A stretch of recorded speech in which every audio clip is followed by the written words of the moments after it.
Mr. Cooper was the one that actually came in and surveyed the areas and set up actually the village of Dayton. Okay. Well, Mr. Sims kind of reneged with the government on his deal. He couldn't make his payments or his obligations. So the government took the land back. Now you got a lot of people around here. And now the government's wanting $2 to $3 an acre. Okay. Now a lot of people couldn't afford that. So they started leaving. Well, Mr. Cooper actually purchased 3,000 acres, which incorporated the village of Dayton. And at that time, then what he did was he gave the properties of those people that originally bought the properties. If they would stay, they got their title clear. They got their land. And then at that point, if anybody decided to leave, anybody that came in and repurchased the properties would pay the market value of what he would do. So at that point, he was basically designed all the roads. And he was probably more responsible than anybody else for keeping people in the Dayton area and have it become and develop into a town. Now the town was named after Jonathan Dayton, was actually a congressman, I think, actually in New Jersey also. And so the thing is, he never even set foot in Dayton. I don't even think he ever came to Ohio, and he has a town named after him. And the man that basically was responsible for that happening was Mr. Cooper. And it's kind of sad that they could be Cooper Town. Very easily done that. The one thing that was I had the privilege of working with General George Washington, who was a very great leader. And the reason that he was such a great leader, he would listen to the folks around him, take their advice, and make his decision. And I became one of his pallbearers at his funeral. And it was probably one of the greatest things I ever did. So that's pretty much about me. I hope you enjoy the rest of your tour. And if there's anything I missed. One more thing about Daniel. Daniel also had a lot of friends, and he named all of our Dayton streets after his friends, like St. Clair, Wilkinson, Ludlow. Those are all named. He laid out the street names. Those were some of the partners in that first land. Right. And he also donated the land for the 2 churches downtown and the 2 cemeteries. He gave them, we had 2 Dayton cemeteries, remember that Darlene said? One was at 3rd and Main, and one was at 5th and Ludlow. So, he also started the first boys' school here in Dayton. Right. Very big in education and politics. Right. And the first Presbyterian church, which he helped found.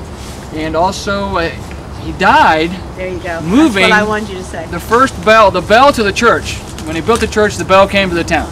So he was going to go over there and he picked up the bell. So he loaded it into a wheelbarrow, took it to the church, and in doing that, ruptured a blood vessel. Oh. And that's how he died, after moving the bell to the 6 first weeks Presbyterian later, church. he bled to death. Yes.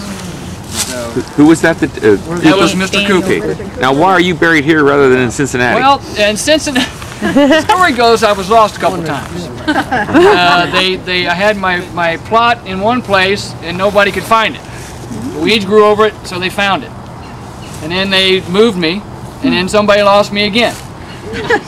And then finally they said, hey, we're going to move him to somewhere where he won't be lost again. So we ended up, that's the way the story goes. That's how I got here. So I am actually the oldest, so I ended up in Dayton, in one of the cemeteries in Dayton, and then those got moved when the town got bigger, and then moved here to Woodland. So I'm actually the oldest guy around in here. So I've been here long. You also had the youngest birth. And the youngest birth. I was born the earliest birth. Earliest birth, 1748. Not dedicated until 1843. In between 1841 and 1843, we moved all the graves up from Dayton cemeteries up to here. There's said that they were a parade of caskets going up the streets. People were lined up to watch this. So, Mr. Allen Cullum is officially the first burial in Woodland. He's not the first grave up here, but he was the first official burial after we dedicated the cemetery. You will notice, here's some of your symbolism. Your willow tree, weeping willows. Oh, yeah. Right, okay. Family, he wanted all of them to have Bibles. And so all around the stone are Bibles with his family's different names. See this? That's solid. That means that they haven't died yet. The engravers will come out and engrave it when it's time. Okay? And I had a question asked me the other day when I did my tour. They wanted to know if these stones are taken away and then engraved and come back. No. The engravers come to the graves. Stones stayed. No stones leave. Okay? Mr. Pierce was a superintendent of Woodland. That's a Victorian thing. In the Victorian age, they used this a lot. It's to represent a pillow to lay your head on. That's what it means. You'll see a lot of those. This is the Macmillan Angel. This is Asa Macmillan's birth plot.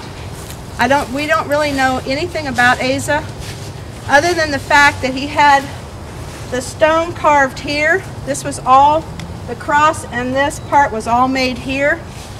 The angel she's solid marble, and she was sent from Italy.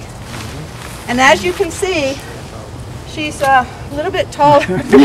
She was an Amazon. Notice what she has in her hand, in her left hand. What do you think it is? It's a rag of some kind. What do you think it means? She has wiped the slate. And so when you see a slate, because when we first started noticing the angel, we wondered why didn't Mr. Macmillan's family put his birth and death and all that on this plaque, right? But in fact, what it's to represent is you're going to heaven with a clean slate. So the angel has wiped his slate clean of all of his sins. Elam Barney was a senior partner of the Barney and Smith Manufacturing Company of Dayton, which built cars for horse-drawn street railways. This was quite an adventure, considering that Dayton had no railway, and cars would have to be shipped by canal boat.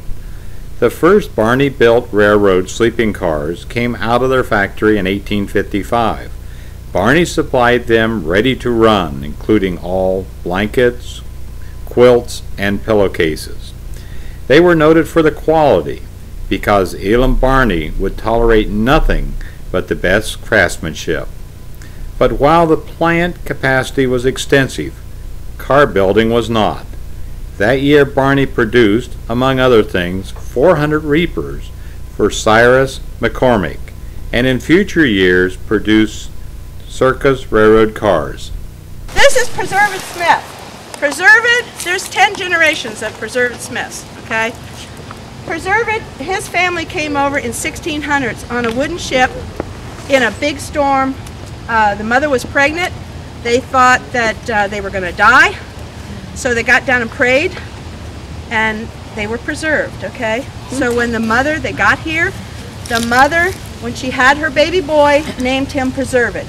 It has been a tradition in that family for 10 generations. One son, they'll either have the first name or the middle name as Preserved.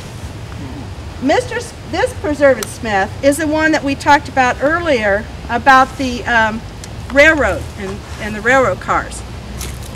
Preserved Smith had a grocery store here, and he built a railroad to Troy so the people in Troy could come to his grocery store in Dayton. You are standing now on hallowed ground, and it is one of the few places in the U.S. that is considered hallowed ground, and it's the Gypsies' graves. We have 3 kings and 2 queens buried here, and the Gypsies proposed this as hallowed ground, so in the National Archives it's listed that way. This is Levi Stanley and his wife Matilda. That's supposed to be a representation of her. Let me tell you a little bit about the Gypsies. It's nothing like what you've seen in the movies. The Gypsies were not thieves and vagabonds. They were business people. They raised horses and sold them.